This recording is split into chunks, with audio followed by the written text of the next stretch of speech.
தலைமை நீதிபதி போட்ட போடு தெரித்து ஓடிய வழக்கறிஞர் பரந்த அதிரடி உத்தரவு. இனி இப்படித்தான்.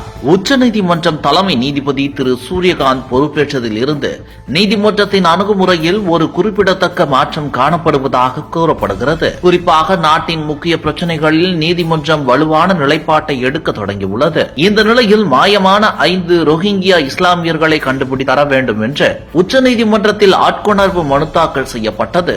இந்த மனுவை விசாரித்த உச்சநீதிமன்ற தலைமை நீதிபதி சூரியகாந்த், சட்டவிரோதமாக இந்தியாவுக்குள் நுழைவோருக்கு அனைத்து உரிமைகளும் வழங்க வேண்டும், அவர்களின் குழந்தைகளுக்கு உணவு, இருப்பிடம் உள்ளிட்ட சலுகைகளை கொடுக்க வேண்டும் என்று சொல்கிறீர்கள். எல்லை தாண்டி சட்டவிரோதமாக உள்ளே வந்தோருக்கு சிவப்பு கம்பள வரவேற்பு கொடுக்க வேண்டுமா? இங்கும் ஏழைகள் உள்ளனர், அவர்களுக்கான சலுகைகளை இங்குள்ள மக்கள் அனுபவிக்க உரிமை உள்ளது என கூறி கடுமையாக விமர்சனம் செய்தார். சட்டவிரோத ஊடுருவல்காரர்கள் மற்றும் அகதிகள் இடையே உள்ள வேறுபாட்டை புரிந்து கொள்வது அவசியம்.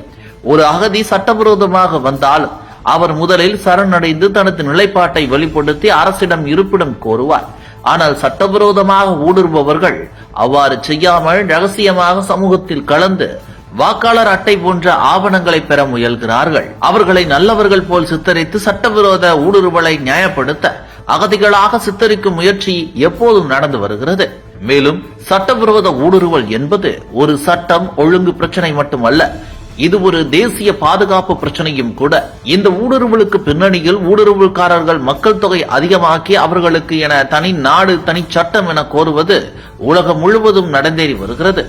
இந்த நிலையில் ரோஹிங்கியாக்கள் தொடர்பான ஒரு வழக்கில் உச்சநீதிமன்ற தலைமை நீதிபதியின் கருத்துக்கள் முக்கியத்துவம் பெற்றுள்ளன. 1951ஆம் ஆண்டு அகதிகள் மாநாட்டில் இந்தியா கையெழுத்திடாததால் இந்தியாவில் அகதிக அந்தஸ்து என்பது நடைமுறையில் இல்லை. ஒருவர் சட்டவிரோதமாக எல்லையை கடந்து வந்தால் அவர் சட்டவிரோத ஊடுருவல்காரர் ஆகிறார். சமீபத்தில் நாடு கடத்தப்பட்ட ரோஹிங்கியாக்கள் நாடு கடத்தப்பட்டனர். அவர்களை திரும்ப கொண்டு வர கோரி தாக்கல் செய்யப்பட்ட ஆட்கொணர்வு மனுவை உச்சநீதிமன்றம் நிராகரித்தது.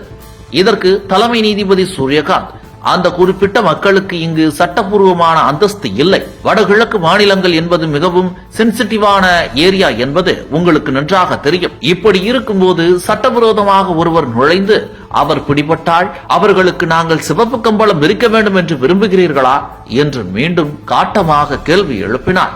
அதற்கு மனுதாரர் தரப்பு வழக்கறிஞர், இந்த விஷயத்தில் சட்ட நடைமுறையை பின்பற்ற வேண்டும் என்றுதான் நாங்கள் கூறுகிறோம் என்றார். அதற்கு தலைமை நீதிபதி சூரியகாந்த், நீங்கள் ஆட்கொணர்வு மனு செய்துள்ளீர்கள், மீண்டும் அவர்களை கொண்டு வர வேண்டும் என்றும் கேட்கிறீர்கள்.